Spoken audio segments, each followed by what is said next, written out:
അസ്സലാമു അലൈക്കും വറഹ്മത്തുള്ളാഹി വബറകാതുഹു. ഏറ്റവും പ്രിയപ്പെട്ട വിദ്യാർത്ഥികളെ, നിങ്ങളെല്ലാവരും കേട്ടിട്ട് പരീക്ഷ എഴുതാനുള്ള തയ്യാറെടുപ്പിലാണ്. അതിനുവേണ്ടിയുള്ള പരിശ്രമങ്ങളും പഠനങ്ങളും നിങ്ങൾ തുടർന്നു കൊണ്ടിരിക്കുന്നു എന്ന് നല്ല ബോധ്യമുണ്ട്.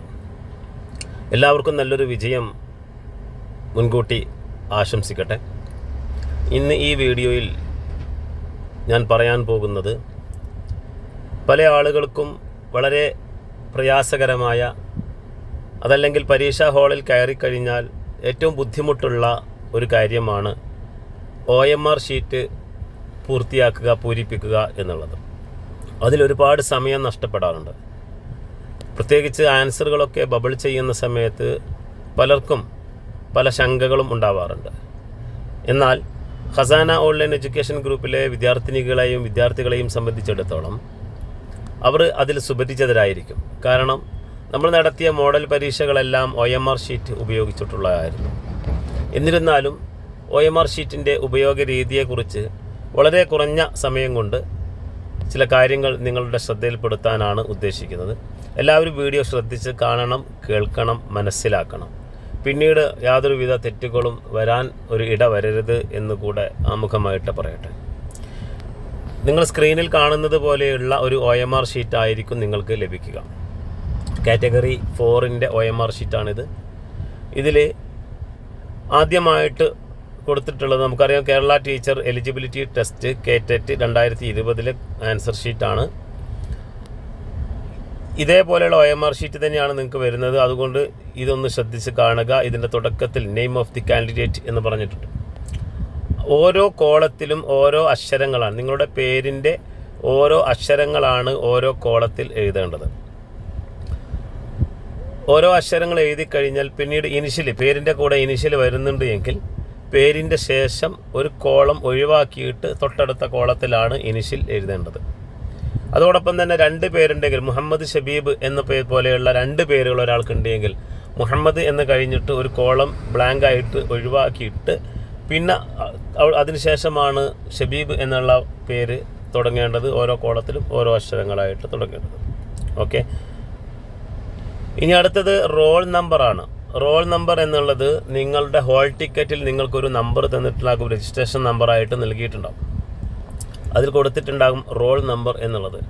അത് റോൾ നമ്പർ 1 2 3 4 5 6 എന്നാണെങ്കിൽ അത് കൃത്യമായിട്ട് അവിടെ എഴുതാൻ തെറ്റിപ്പോവരുത്. തെറ്റിപ്പോയാൽ അത് ബുദ്ധിമുട്ടാകും, നിങ്ങളുടെ ആൻസറിനെ അത് കാര്യമായിട്ട് ബാധിക്കും. അപ്പോൾ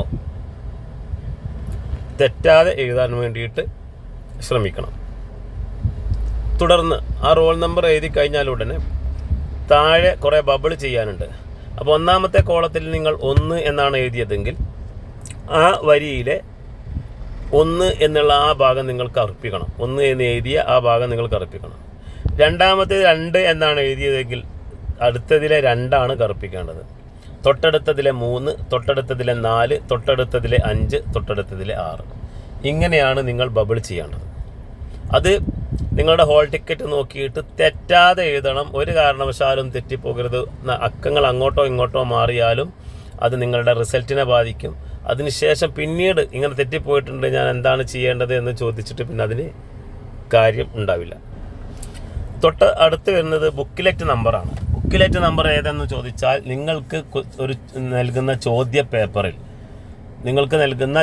പേപ്പറിൽ ചുവന്ന മഷിയിൽ നമ്പർ എഴുതിയിട്ടുണ്ടാകും. ഏറ്റവും മുകളിൽ ചുവന്ന മഷിയിൽ നമ്പർ എഴുതിയിട്ടുണ്ടാകും. അതും ഒരു 6 അക്ക നമ്പറായിരിക്കും. ആ 6 അക്ക നമ്പറാണ് ഇവിടെ ബുക്കിലെറ്റ് നമ്പറിൻ്റെ സ്ഥാനത്ത് എഴുതേണ്ടത്.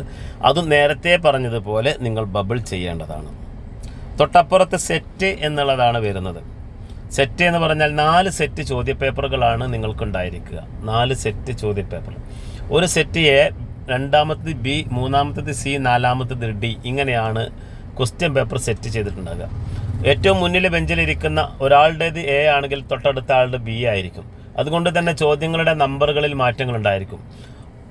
A എന്ന ചോദ്യപേപ്പറിൽ ചോദിച്ച 1ാമത്തെ ചോദ്യമായിരിക്കില്ല Bക്ക് കിട്ടുന്നത്.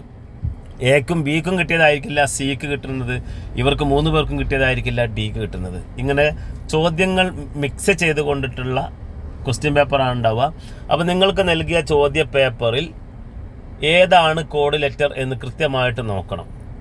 അത് നിങ്ങൾ ശ്രദ്ധിക്കേണ്ടത്, നിങ്ങൾക്ക് നിങ്ങളുടെ രജിസ്റ്റർ നമ്പർ എഴുതിയ ഡെസ്കിൻ്റെ മുകളിലും ഈ കോഡ് ലെറ്റർ എഴുതിയിട്ടുണ്ടാകും.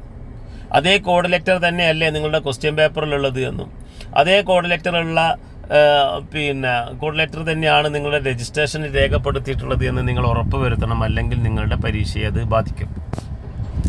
പിന്നീട് തൊട്ടടുത്ത കോളത്തിൽ കാൻഡിഡേറ്റ് സിഗ്നേച്ചറാണ് വരുന്നത്. അവിടെ നിങ്ങൾ സൈൻ ചെയ്ത് കൊടുക്കണം. ഓക്കെ, അപ്പോൾ സെറ്റ് കൃത്യമായിട്ട് എഴുതിയിട്ട് എ ആണ് സെറ്റ് എങ്കിൽ എ എന്ന് അവിടെ മുകളിലെ ബോക്സിൽ എ എന്ന് എഴുതുക. തുടർന്ന് ആ ബബിൾ ചെയ്യാനുള്ള ഭാഗത്ത് നിങ്ങൾ ബബിൾ ചെയ്യുക. പിന്നീട് ഇങ്ങോട്ട് വരുന്നത് നമ്മുടെ ആൻസർ പേപ്പറിലേക്ക് ക്വസ്റ്റ്യൻസിലേക്കാണ്. ചൈൽഡ് ഡെവലപ്മെൻറ്റ് ആൻഡ് പെഡഗോജി അത് 30 മാർക്കിനാണ്. കൃത്യമായ ക്വസ്റ്റ്യൻസ് നന്നായിട്ട് വായിച്ചു നോക്കിയ ശേഷം ചോദ്യങ്ങളുടെ ഉത്തരങ്ങൾ നിങ്ങൾ ഇതിൽ കറുപ്പിക്കേണ്ടതാണ്. ഇത് കറുപ്പിക്കുമ്പോൾ നിങ്ങൾ ശ്രദ്ധിക്കണം, ഇവിടുന്ന് അങ്ങോട്ടുള്ളതെല്ലാം അങ്ങനെ തന്നെയാണ്. ഇതിൽ പ്രധാനമായിട്ട് പറയാനുള്ള ഒരു കാര്യം, ഇവിടെ നിങ്ങളുടെ പാർട്ട് 2 മലയാളമാണോ ഇംഗ്ലീഷാണോ എന്ന് ചോദിക്കുന്നുണ്ട്. അത് നിങ്ങൾ എന്ത് ചെയ്യണം, നിങ്ങൾ പരീക്ഷയ്ക്ക് അപ്ലൈ ചെയ്യുന്ന സമയത്ത് ഇംഗ്ലീഷാണോ മലയാളമാണോ എന്ന് കൊടുത്തിട്ടുണ്ടാകും. അതനുസരിച്ച് നിങ്ങൾ അവിടെ എന്ത് ചെയ്യണം, മലയാളക്കാർ മലയാളം എന്നും ഇംഗ്ലീഷുകാർ ഇംഗ്ലീഷ് എന്നുമാണ് എഴുതേണ്ടത്. ഓക്കെ, പിന്നെ താഴെ വരാൻ അതും കൂടെ ഒന്ന് പറയാം. ഇതിൽ അറബി, ഉറുദു, സംസ്കൃതം, ഹിന്ദി എന്നിങ്ങനെ പറഞ്ഞ് കൊടുത്തിട്ടുണ്ട്. അപ്പോൾ നിങ്ങൾ അറബി ആണെങ്കിൽ ആ അറബിയുടെ നേരെ നിങ്ങളൊന്ന് കറുപ്പിക്കുക, ഹിന്ദിക്കാർ ഹിന്ദിയുടെ നേരെയും കറുപ്പിക്കുക. ഓക്കെ, ഇത്രയാണ് ഇതിനെക്കുറിച്ച് പറയാനുള്ളത്. പിന്നെ നിങ്ങൾ ചെയ്യേണ്ട ഒരു കാര്യം, ആൻസർ ഷീറ്റ് ആൻസർ ബബിൾ ചെയ്യുമ്പോൾ കൃത്യമായിട്ട് നോക്കണം. ഒന്നാമത്തെ ചോദ്യത്തിൻ്റെ ഉത്തരം സി ആണ് എങ്കിൽ അത് സി തന്നെയാണ് കറുപ്പിച്ചിട്ടുള്ളത് എന്ന് നോക്കണം. ചില ആളുകൾ നേരെ ഒന്നിൻ്റെ നേരെയുള്ള സിയിലേക്ക് പോയിട്ട് പേന എത്തിയിട്ടുണ്ടാവുക 2ലെ സി ആയിരിക്കും. അപ്പോൾ തുടർന്ന് അങ്ങോട്ടുള്ള ആൻസറുകളൊക്കെ എന്താവും, തെറ്റിപ്പോവാൻ സാധ്യതയുണ്ട്. വളരെ പരിചയക്കുറവുള്ള ആളുകൾക്ക് മാത്രമാണ് ഇത്തരത്തിലുള്ള മിസ്റ്റേക്കുകൾ സംഭവിക്കുന്നത്. എല്ലാവർക്കും ഒന്നും സംഭവിക്കില്ല. എന്നാലും ശ്രദ്ധിക്കുക, എല്ലാവരും നന്നായിട്ട് ശ്രദ്ധിക്കുക. തിരക്കില്ലാണ്ട് സാവധാനം വേണം നിങ്ങൾ ഓരോന്ന് ചെയ്യാൻ. ബബിൾ ചെയ്യുന്നത് പുറത്തു പോകരുത്, പകുതി ബബിൾ ചെയ്തിട്ട് നിർത്തരുത്. അതിനൊന്നും മാർക്ക് ഉണ്ടാവില്ല, പേപ്പർ വാല്യുവേഷൻ നടത്തില്ല. ആ കോളത്തിൽ കൃത്യമായിട്ട് ആ റൗണ്ടിൽ കൃത്യമായിട്ട് മുഴുവനായിട്ട് ബബിൾ ചെയ്യണം. എന്നാൽ മാത്രമേ എന്താവുള്ളൂ, അത് പരിഗണിക്കുകയുള്ളൂ. ഓക്കെ, അപ്പോൾ ഇത്രയാണ് ഇതുമായിട്ട് ബന്ധപ്പെട്ട് പറയാനുള്ളത്. പിന്നെ ലാസ്റ്റ് നിങ്ങൾ പരീക്ഷയെല്ലാം എഴുതി കഴിഞ്ഞ് ആൻസർ പേപ്പർ കൊടുക്കുമ്പോൾ ഇതിൻ്റെ താഴെ ഒരു കാർബൺ കോപ്പി ഉണ്ടാകും, അത് നിങ്ങൾക്ക് നൽകും. അപ്പോൾ ആ കാർബൺ കോപ്പി മടക്കാനുള്ള ഒരു സ്ഥലം സ്പേസ് മുകളിലുണ്ടാകും. അത് കൃത്യമായിട്ട് മടക്കി കീറിയിട്ട് നിങ്ങൾ തന്നെ കീറി കൊടുക്കണം. തിരക്ക് പിടിച്ച് ചെയ്ത് കഴിഞ്ഞാൽ മൊത്തത്തിൽ കീറിപ്പോകും. അപ്പോൾ അതുകൊണ്ട് അത് ശ്രദ്ധാപൂർവം കൈകാര്യം ചെയ്യണം എന്നുകൂടെ ഉണർത്തിക്കൊണ്ട് അവസാനിപ്പിക്കുന്നു. എല്ലാവർക്കും നന്ദി. അസ്സലാമു അലൈക്കും.